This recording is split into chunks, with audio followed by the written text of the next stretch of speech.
Hey there, welcome to the Alexa Z Show, because life should be fun and meditation should be easy. Hey there, Alexa Z here, and today I am excited and honored to be speaking with Indira Sharma.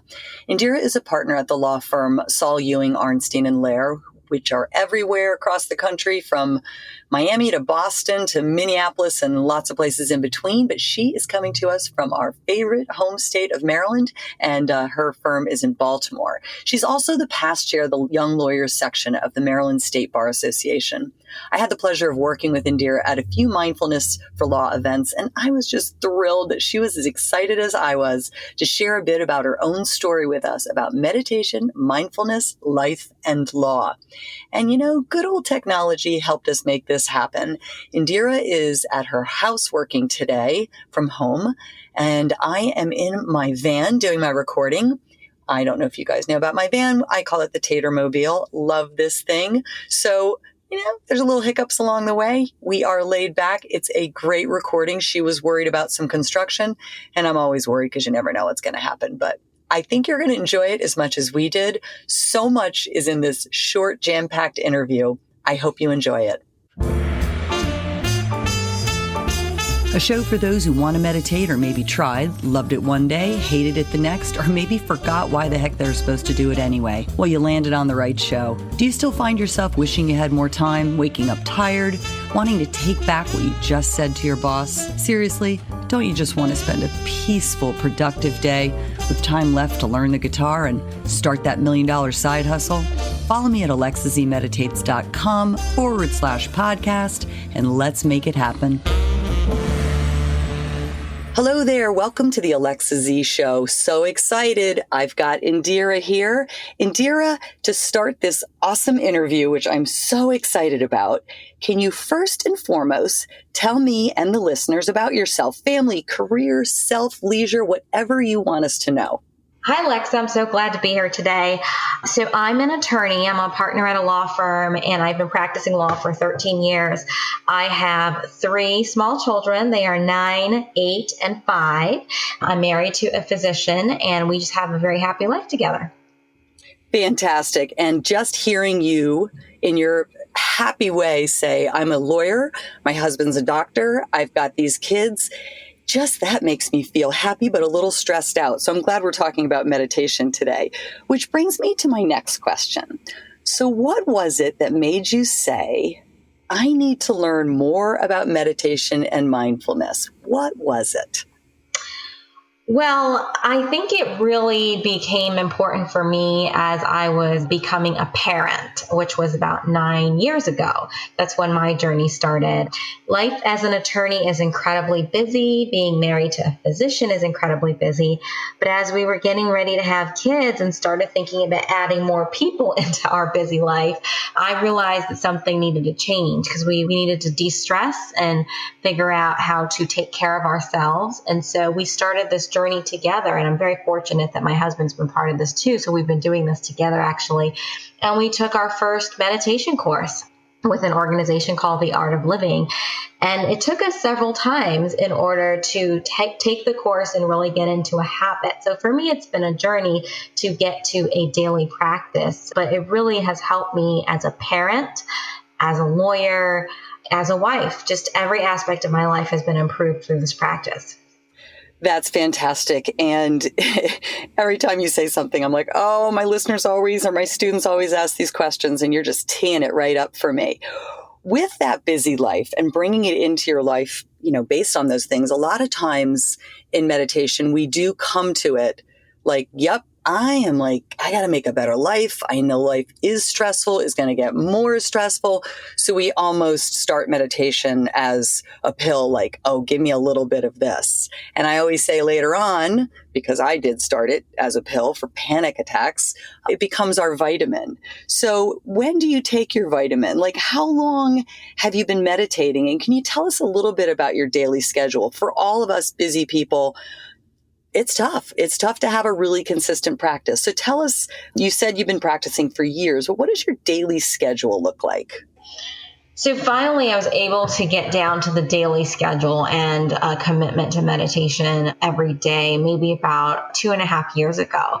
Prior to that, I would go on retreats, and I would definitely have periods of time where I was in a good practice, but then I would fall off the path. But I think about 2.5 years ago, I decided that morning time was best for me. And it had to be before the kids get up, because once the kids get up, it's just over. There's never any time for yourself after the kids get up. So I would get up early, and for me, it started at the same time that I started exercising, and it was just like the perfect formula for starting my day. I would do 30 minutes of exercise in my basement, and then I would do 30 to 40 minutes of meditation. And then after that, would get ready for the day, and then the kids would wake up.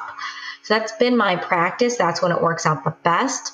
There are times when I am in trial or very busy with work or stressed out and something's going on, and it doesn't happen in the morning, and I have to do it later at night, and it's not as great at night for me. I think everyone has their own time of day that works for them, but for me, it's morning.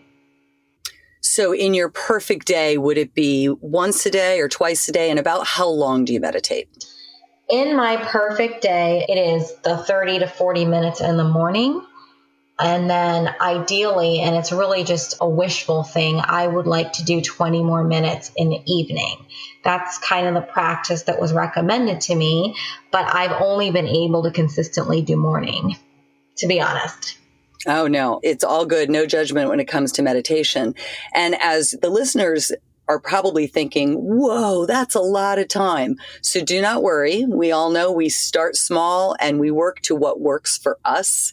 And mornings are a great time because your brain waves are still in that kind of dreamy state. It's the easiest time to get back into the brain waves of just peace. And when you talked about exercise, I just got goosebumps because we know that exercise is the number one way sleep is the number one way to relieve stress, but exercise is right up there in one of the top ways. And I just this morning on good old social media, because I was thinking about it, posted something about exercise and meditation, because exercise is fantastic for saying, I'm stressed.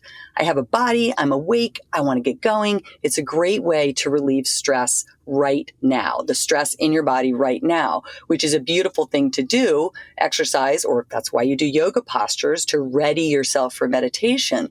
But it really is just working on the stress of right now.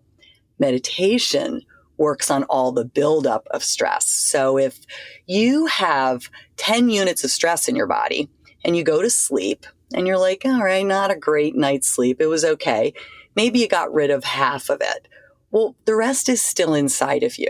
So meditation is that beautiful way to say, I'm not just going to get rid of the stress now, but I'm going to work on all the past stresses, all the baggage of stress that keeps kind of building up day to day to day. So when you said, I get up, I exercise, and then I sit down to meditate, I just named you the perfect meditator, even though you never say that, but that just made me really happy. I love that. And thank you for sharing that.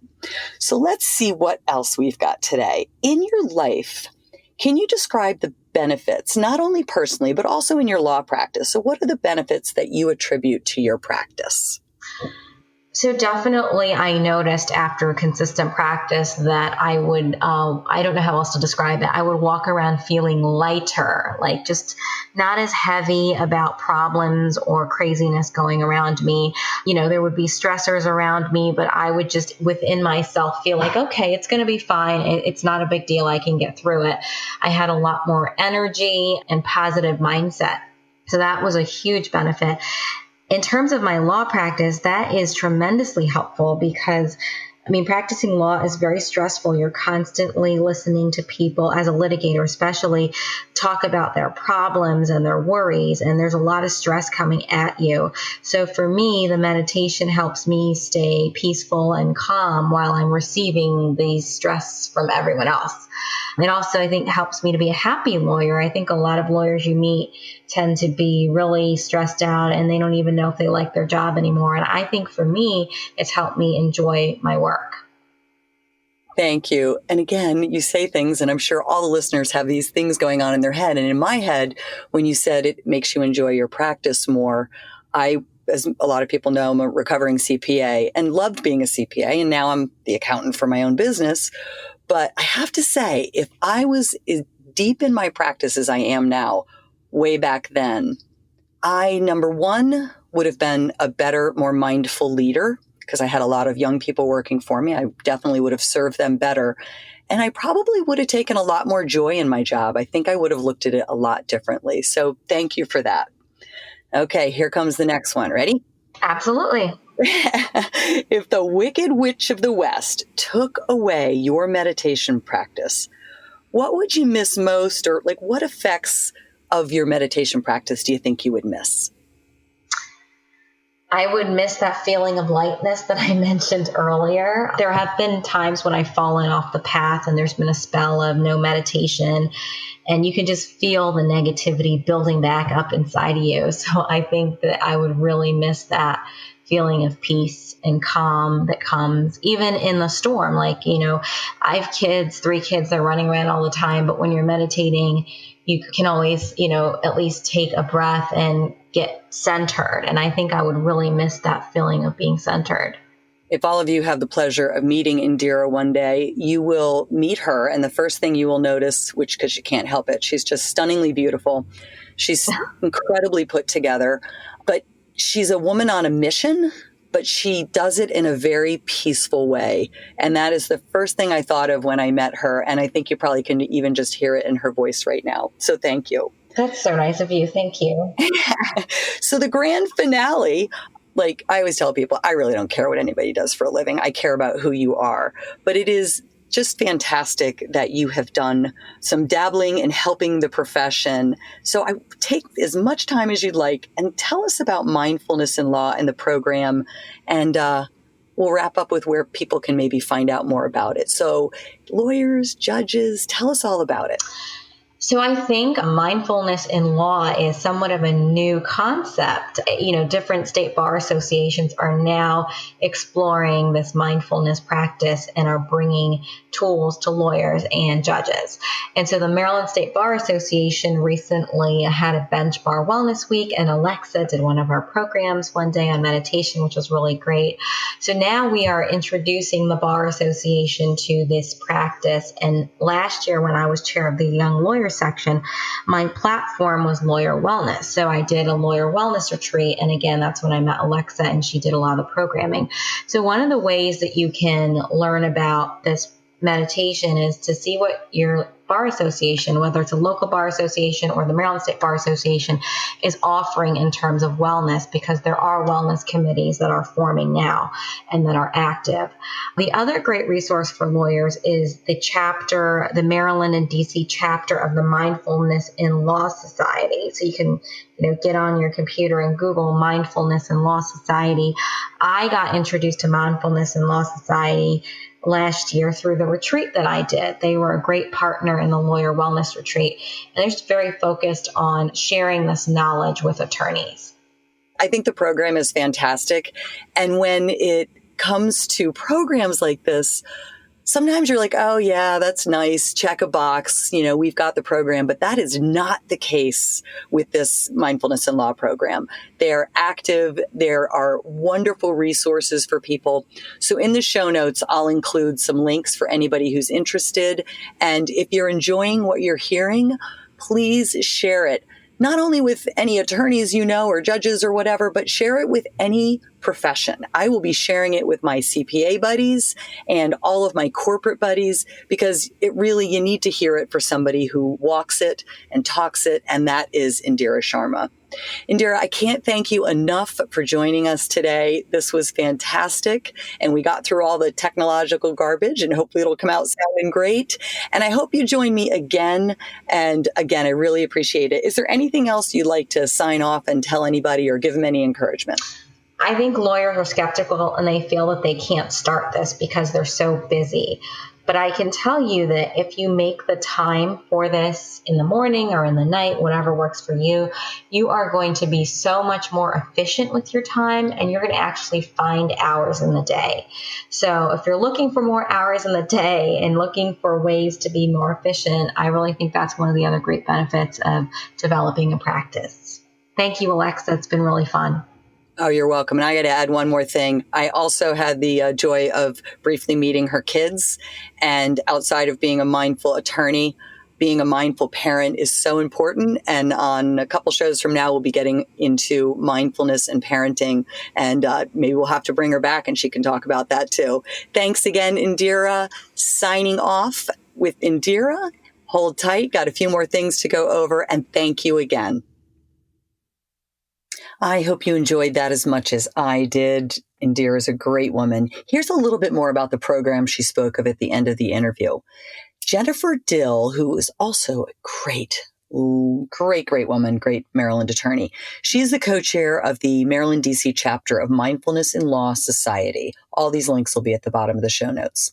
The society is a dynamic group of lawyers, D.C., Maryland, Virginia. They come together, they learn about, they practice meditation and mindfulness, all kinds of techniques and ways. And this program is a great support, both physically and emotionally, to the whole profession. One other thing you might want to check out is the Warrior One program, which is another excellent organization dedicated to offering mindfulness and law training. And of course, I must plug myself. I try not to, but hey, it is my show. And as a fellow recovering stressed out professional, I am always here to help anyone in need of finding their way through life stresses. And I can be found at alexazmeditates.com. Until next week, my friends, go forth and make this world a better place. One peaceful mind at a time. It doesn't take long.